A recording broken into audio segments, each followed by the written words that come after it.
Yes तो hello everyone, Rahul है। आज हम एक्सप्लेन करने वाले हैं 2019 में आई मूवी आदई को। मूवी के शुरुआत में हम लोग को एक छोटी सी स्टोरी दिखाई जाती है। कई हजारों साल पहले हमारे इंडिया में एक अजीब सा सिस्टम हुआ करते थे। केरला के किसी इलाके में एक रूल हुआ करता था और वो है स्तन का टैक्स। उसी तरह औरतों को स्तन दिखाकर वहाँ घूमना पड़ता था। वहाँ के नंगेली नाम की औरत ने इस सिस्टम का विरोध किया, मगर वहाँ के लोग नंगेली को बहुत ही बुरी तरह टॉर्चर किया। मगर नंगेली इस गम को सह न सकी। वो अपने घर के अंदर गई, एक चाकू ली और अपना स्तन को काटकर केले के पत्ते पे रखकर उन लोगों के सामने रखी। यानी कि न रहेगा स्तन और न ही रहेगा टैक्स। अब ज्यादा ब्लीडिंग होने की वजह से नंगेली की वही मौत हो जाती है। उसका पति भी अपनी पत्नी का गम न सहते हुए वो भी आग में जलकर मर जाता है। उसके बाद से इस सिस्टम को वहाँ रद्द कर दिया गया। इसके बाद हम लोग को एक आदमी को दिखाया जाता है जो अपने ऑफिस से घर जा रहा होता है। तभी अचानक उसके सामने धुआं आना शुरू हो जाता है। उस धुएं में एक लड़की प्रकट होती है। दिखने में ऐसा लगता है कि ये लड़की सुसाइड स्क्वाड से भागी हुई है। अब देखते ही देखते ये लड़की एक हथौड़ा लेकर उस आदमी को मारने के लिए उसका पीछा करने लगती है। इसी तरह हमारे सामने कुछ और इंसिडेंट्स पेश आते हैं, मगर बाद में हम लोग को मालूम पड़ता है ये सब कुछ एक प्रैंक था। इसी तरह हम लोग इस कहानी के लीड कैरेक्टर को देख पाते हैं। ये और इसका टीम यही प्रैंक शो कर अपने चैनल की टीआरपी बढ़ा रहे हैं। कामनी बहुत सीरियस टॉपिक को लेकर ऐसी प्रैंक कर रही होती है, जैसे किसी का मर्डर करना, हॉरर इंसिडेंट्स पेश करना। इसके बाद हम लोग को मालूम पड़ता है कि इस चैनल वाले को इस बिल्डिंग को खाली कर दूसरे बिल्डिंग में शिफ्ट होना है। इनका बॉस आकर इन्हें कहते हैं कि शाम तक सारा का सारा काम खत्म हो जाना चाहिए, सारे सामान को नई बिल्डिंग में शिफ्ट करना है। इसके बाद हम लोग को कामनी की माँ को दिखाया जाता है। इनका नाम है लक्ष्मी। कामनी की माँ कामनी को हमेशा ये कहती रहती है कि तुम एक लड़की हो, एक लड़की की तरह अपनी जिंदगी गुजारो, कि तुम साड़ी वगैरह पहनकर अपने ऑफिस जाओ, और मेरी एक ख्वाहिश है कि तुम कभी ना कभी एक बार टीवी में न्यूज पढ़ो। लेकिन कामनी को ये सब कुछ पसंद नहीं, इसलिए कामनी की माँ लक्ष्मी कामनी की थोड़ी चिंता करती रहती है। कामनी की टीम में एक और शख्स है जिसका नाम है सुकुमार। सुकुमार कामनी से प्यार करता है। वो एक दिन कामनी को प्रपोज करता है, मगर कामनी उसके प्रपोजल को रिजेक्ट कर देती है। मतलब कि कामनी लव मैरिज वगैरह में बिल्कुल भी विश्वास नहीं करती। अब इनकी सारी वाकया को, यानी कि जब सुकुमार कामनी को प्रपोज कर रहा था तो गौरी और दीपक देख लेते हैं और वो दोनों कैमरा में शूट करने लगते हैं। तो सुकुमार उन्हें देख लेता है। अब कामनी की न कहने की वजह से सुकुमार इस वाकया को प्रैंक कहने लगता है। कहता है कि कामनी मैंने तुम्हारे साथ प्रैंक किया, ऐसा वो बचने के लिए कहता है। इसी चैनल की टीम में एक और लड़की है जिसका नाम है जेनिफर, जो न्यूज पढ़ने का काम किया करती है। उसी वक्त वहाँ कामनी आती है और इन दोनों के बीच बातें चलने लगती है। और बातों के दौरान जेनिफर कामनी को कहती है कि न्यूज पढ़ना आसान नहीं है। यूएस में एक चैनल है नथिंग टू हाइड, और रिपोर्टर धीरे धीरे कर न्यूज पढ़ते हुए अपने कपड़े उतारती रहती है। अगर तुम्हें ये चैलेंज पसंद है तो तुम ये कर दिखाओ। अब जेनिफर की बातें कामनी के दिमाग में घुस जाती है, और उसी तरह कामनी भी किसी भी चैलेंज को लेने से नहीं डरती। अगर किसी ने उसे चैलेंज किया तो जरूर कंप्लीट करेगी। जेनिफर जाते जाते कहती है कि न्यूज पढ़ना तुम्हारे बस की बात नहीं। जब न्यूज रीडिंग की टाइम आती है तो जेनिफर कहीं भी नहीं दिख रही होती। तो इनका बॉस स्टाफ पे चिल्लाने लगता है। उसी तरह वो अपना फोन भी अपने एक दोस्त के पास छोड़कर गई होती है। अब कोई ना होने की वजह से कामनी अपने बॉस को कहती है कि इस न्यूज को मैं रीड करूंगी। उसका बॉस कामनी को न्यूज पढ़ने का परमिशन दे देता है। तो कामनी बहुत ही आराम से, बिल्कुल मक्खन की तरह इस न्यूज को पढ़ती है। अब सारे के सारे स्टाफ कामनी को इस तरह न्यूज पढ़ते हुए देख पूरी तरह शॉक्ड में रह जाते हैं। उसी तरह कामनी की माँ घर पे उसी न्यूज चैनल को देख रही होती है। तो कामनी की माँ कामनी को साड़ी में न्यूज पढ़ते हुए देख उनके आंखों में खुशी के आंसू आ जाते हैं। मतलब कि फाइनली लक्ष्मी का सपना पूरा हुआ। थोड़ी देर के बाद वहाँ पे जेनिफर आती है। जेनिफर यहाँ आते ही अपने दोस्तों को बताती है कि किसी ने मुझे बाथरूम में लॉक कर दिया था, इसलिए वो न्यूज रीड करने के लिए नहीं आ सकी। उसी तरह आज कामनी का बर्थडे है। दिन खत्म होने के बाद ये सारे लोग ऑफिस को देखकर मिस कर रहे होते हैं, क्योंकि इन्हें अगले दिन से एक नई ऑफिस में जाना है। इन्होंने इस ऑफिस में 5 सालों तक काम किया है। इस ऑफिस से इनकी यादें बहुत गहरा है। ये लोग डिसाइड करते हैं कि हम आज रात इसी बिल्डिंग में पार्टी करेंगे। वैसे भी आज कामनी का बर्थडे है, तो उसके दोस्त सब और कामनी शराब पीकर यहाँ मौज मस्ती करने लगते हैं। अब उसी पार्टी के दौरान कामनी की माँ कामनी के पास कॉल करती है कि रात के 11 बज चुके हैं और तुम अभी तक घर नहीं आई। कामनी अपनी माँ को कहती है कि आज रात काम है, हो सके तो मैं कल सुबह आऊंगी। लेकिन कामनी की माँ कामनी को बहुत ही ज्यादा डांटने लगती है। तो अब इन्हीं बातों ही बातों में कामनी ये कहती है कि माँ तुम्हें पसंद है, इसलिए मैंने न्यूज रीडिंग की, वो भी जेनिफर को बाथरूम में लॉक कर। इस तरह कामनी के मुंह से गलती से सच्चाई बाहर आ जाती है और इस वाकया को जेनिफर सुन लेती है। कामनी की बातें सुनने के बाद जेनिफर वहीं रोने लगती है और वो कामनी के पास जाकर कहती है कि कामनी तू अपना चैलेंज हार चुकी है, क्योंकि मैंने कहा था कि तुम अपने कपड़े ओपन कर न्यूज पढ़ो, लेकिन तुमने तो साड़ी पहनकर न्यूज रीडिंग की। तो कामनी जेनिफर को कहती है कि अच्छा ये चाहिए तुम्हें। इस तरह से कामनी वहाँ खड़ा होकर अपने कपड़े उतारने लगती है, लेकिन सुकुमार कामनी को रोकने की कोशिश करने लगता है। अब देखते ही देखते जेनिफर और कामनी के बीच हाथापाई होने लगती है।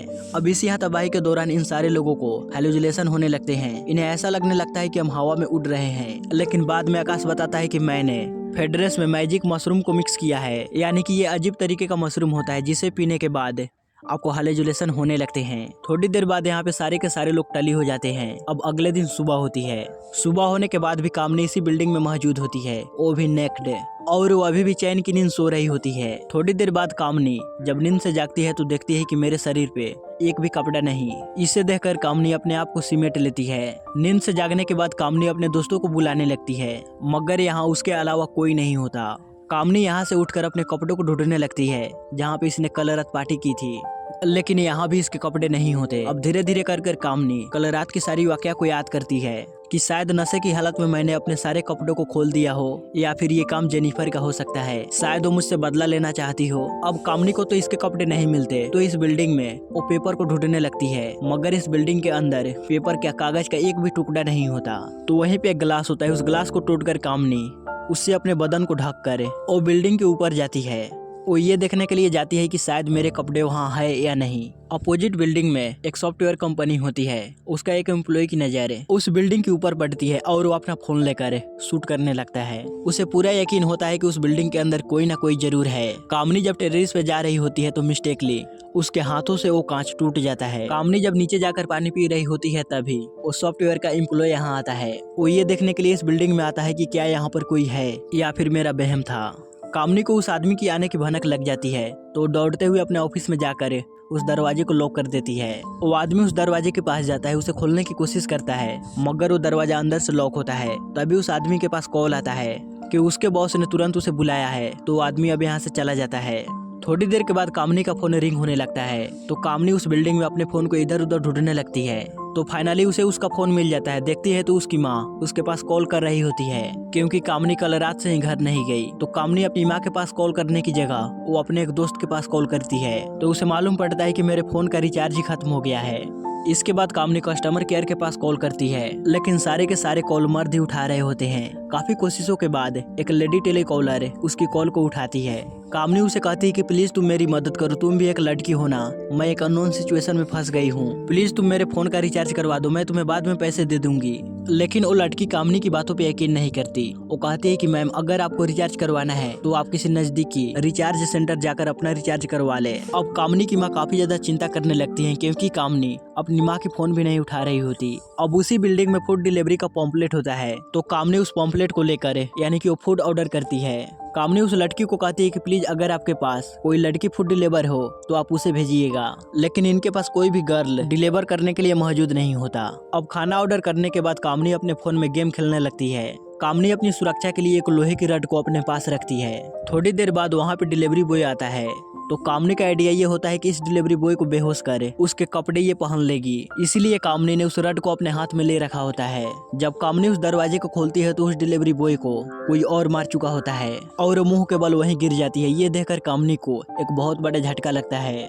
कामनी दरवाजे के थ्रू बाहर झांकने लगती है, मगर बाहर कोई नहीं होता। जब कामनी डिलीवरी बॉय को पलट कर देखती है तो एक्चुअली वो लड़का नहीं एक लड़की होती है, मतलब कि एक लड़की कामनी के पास फूड डिलीवरी के लिए आई है। थोड़ी देर बाद यहाँ पे दो आवारा लोग इस बिल्डिंग के अंदर एंटर करते हैं, मतलब कि इनका यही काम होता है कि खाली बिल्डिंग के अंदर जाना, उसके अंदर से कुछ सामानों को चुरा कर बेचना। इधर जब कामनी उस लड़की को उठाती है तो वो लड़की होश में ही रहती है और वो लड़की तुरंत कामनी की हाथ पकड़ लेती है, लेकिन कामनी घबराकर उसी रड से उस लड़की को बेहोश कर देती है, यानी कि उसके सर पे मार कर। जब वो दोनों शख्स इस बिल्डिंग के अंदर आते हैं तो वो इस लड़की को देखकर पूरी तरह शॉक्ड में रह जाते हैं। इस लड़की को देखकर इन दोनों को ये लगता है कि किसी ने इनका कत्ल कर दिया। इन दोनों लड़कों को देखकर कामनी अंदर जाकर छुप जाती है। ये दोनों लड़के बिल्डिंग के बाहर आकर पुलिस के पास कॉल करते हैं। अब देखते ही देखते यहाँ पे पुलिस चली आती है। थोड़ी देर के बाद मीडिया भी चले आते हैं। पुलिस आने के बाद इंस्पेक्टर अपनी टीम को ये ऑर्डर देता है कि वो बिल्डिंग का चप्पा चप्पा छान मारे। अब कामनी यहाँ पे बड़े ही मुश्किल से उन पुलिस वालों से बचती फिर रही होती है। थोड़ी देर के बाद यहाँ पे एम्बुलेंस आती है। जब एक नर्स उस लड़की को चेक करती है तो उसे मालूम पड़ती है कि ये लड़की मरी नहीं है, बल्कि ये बेहोश है, यानी कि ये लड़की अभी भी जिंदा है। ये जानने के बाद उस लड़की को तुरंत हॉस्पिटल ले जाया जाता है। कामनी वहीं इस बिल्डिंग के एक जगह पे छुपी होती है। रात होने पर कामनी उस जगह से बाहर निकल कर आती है तो देखती है कि दो कांस्टेबल यहीं खड़े हैं, यानी कि इनका इंस्पेक्टर ने इन्हें ऑर्डर दिया है कि आज रात तुम दोनों यहीं पर रहकर इस बिल्डिंग की देखभाल करो कि शायद हो सकता है कि कोई आए यहाँ पर। अब इन दो कांस्टेबल को देखकर कामनी ये सोच लेती है कि मैं अब इनसे मदद मांगूंगी। इन दोनों में जो सीनियर कांस्टेबल होता है वो सुसु करने के लिए बाथरूम आता है और बाथरूम आकर पोर्न वीडियो देखने लगता है। ये देखकर कामनी ये सोच लेती है कि हो सकता है कि ये लोग मेरी फायदा उठाए। थोड़ी देर के बाद इन दोनों कांस्टेबल को ऑर्डर आता है कि इस बिल्डिंग को छोड़कर वापस पुलिस स्टेशन चला आए। तो दोनों पुलिस वाले इस बिल्डिंग से बाहर जाने लगते हैं, मगर बाहर जाने के बाद जो सीनियर कांस्टेबल होता है उसे शक होने लगता है कि कोई ना कोई इस बिल्डिंग में जरूर है। तो फिर से चेक करने के लिए इस बिल्डिंग के अंदर आता है और वो दोनों कांस्टेबल इस बिल्डिंग की पूरे लाइट्स को ऑन कर देते हैं। अब लाइट्स ऑन करने के बाद फिर से ये दोनों कांस्टेबल इस बिल्डिंग की चापा को छान मारते हैं और कामनी इनसे बचने के लिए भागती फिरती रहती है और फिर वो एक जगह पे जाकर छुप जाती है। अब दोनों कांस्टेबल को इस बिल्डिंग के अंदर कुछ भी न मिलने की वजह से दोनों इस बिल्डिंग के दरवाजे को लॉक कर यहाँ से चले जाते हैं। और पुलिस वाले के जाने के बाद सुकुमार कामनी के पास कॉल करता है। कामनी जब इस फोन को उठाती है तो हम लोग को मालूम पड़ता है कि सुकुमार, आकाश, गौरी, दीपक ये चारों के चारों पुलिस स्टेशन में हैं। मतलब कि पुलिस ने इन लोगों को गिरफ्तार किया है। जब पार्टी खत्म कर चारों एक ही बाइक से घर जा रहे थे तो रास्ते में पुलिस चेकिंग हो रही थी, तो शराब पीकर गाड़ी चलाने के जुर्म में ये चारों को गिरफ्तार कर लेते हैं। इस तरह से वो पुलिस वाला कामनी को फोन पे ये सब कुछ बता रहा होता है। तब तक कामनी की फोन की बैटरी अब खत्म हो जाती है। अब कामनी उस दरवाजे के शीशे को तोड़ती है उस दरवाजे को खोलने के लिए, क्योंकि वो दरवाजा बाहर से लॉक होता है और बड़े ही मुश्किल से कामनी उस दरवाजे को खोल पाती है। इससे कामनी के हाथ में जख्म भी हो जाते हैं। अब रात का समय है। कामनी धीरे धीरे कर उस बिल्डिंग से बाहर आती है और एक डस्टबिन के पास जाती है कपड़े ढूंढने के लिए, खाना वगैरह ढूंढने के लिए, मगर वहाँ पे गली के कुत्ते होते हैं। वो कुत्ते कामनी के ऊपर भौंकने लगते हैं, इसका पीछा करने लगते हैं। तो कामनी डर की वजह से फिर से उसी बिल्डिंग में आकर छुप जाती है, जिस वजह से कामनी फिर से जख्मी भी हो जाती है। मगर उनमें से एक कुत्ता कामनी को फिर भी नहीं छोड़ता और उसके ऑफिस में चला जाता है। कामनी इस कुत्ते से बचने के लिए बाथरूम में आकर छुप जाती है, लेकिन वो कुत्ता बाथरूम के बाहर वेट करते रहता है। ये सब कुछ देखकर कामनी को खुद के ऊपर काफी ज्यादा अफसोस होने लगता है। इस वक्त कामनी अपनी माँ की और अपनी माँ की बातों को याद कर रही होती है। अब बहुत देर से कामनी घर न आने की वजह से उसकी माँ पुलिस स्टेशन जाती है कामनी की मिसिंग रिपोर्ट लिखाने के लिए, लेकिन वो पुलिस वाला कामनी की माँ को वहीं पे बैठा देता है। इधर कामनी को बाथरूम में टिश्यू पेपर दिखता है। कामनी उस टिश्यू पेपर को लेकर अपनी बॉडी पे इस तरह से लिपेट लेती है और वो अपने हाथ में वो लोहे का रॉड लेकर खड़ी रहती है। कामनी वहाँ के कुत्ते को दौड़ाते हुए धीरे धीरे कर वो उस बिल्डिंग से बाहर आती है।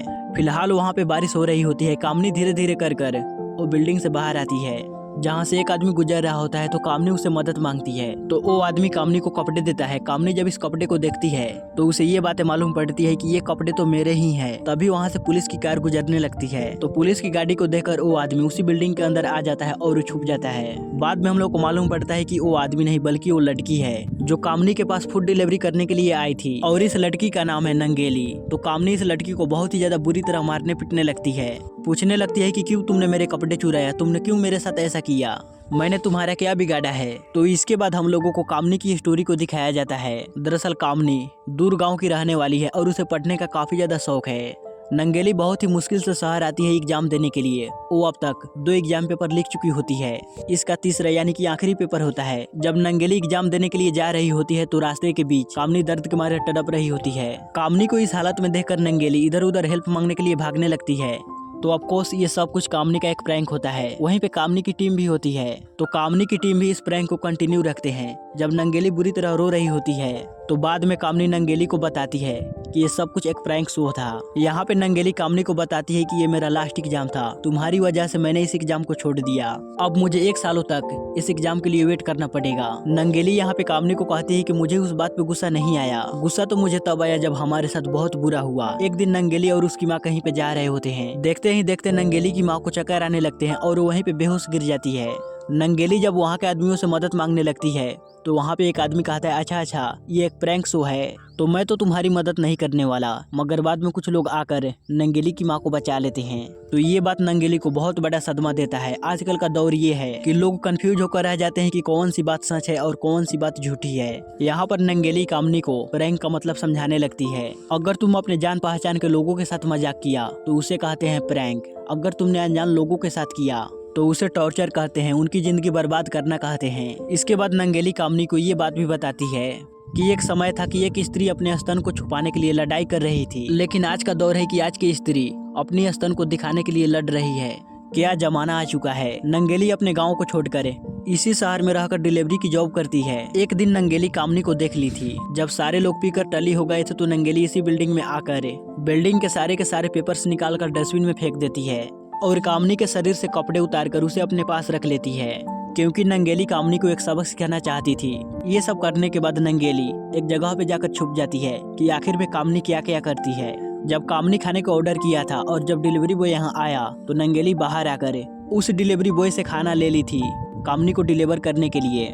रास्ते के बीच आने के दौरान नंगेली एक खून की पैकेट को अपने पास रख लेती है। कामनी के पास आने के बाद नंगेली बेहोश होने की नाटक करती है और उसके पास जो खून का पैकेट था उसे वो बाहर गिरा देती है और कामनी को कहती है कि जैसा तुमने मेरे साथ प्रैंक किया वैसा ही मैंने तुम्हारे साथ प्रैंक किया। लेकिन कामनी यहाँ पे नंगेली को बचाने की जगह वहाँ उसी को मारकर बेहोश कर देती है। अब धीरे धीरे कर नंगेली की सारी बातें कामनी के दिमाग में घुसने लगती है। इसके बाद से कामनी प्रैंक शो करने की जगह वो स्ट्रिंग ऑपरेशन करने लगती है, मतलब कि बड़े बड़े पॉलिटिशियन प्रोड्यूसर का पर्दाफाश करने लगती है। और यहाँ पे नंगेली फिर से अपनी एग्जाम की तैयारी में लग जाती है। इसी के साथ ये मूवी यहीं पे खत्म होती है। सो गाइस, आपको इस मूवी से क्या मैसेज मिला कमेंट करके जरूर बताना। मिलते हैं अगले वीडियो में।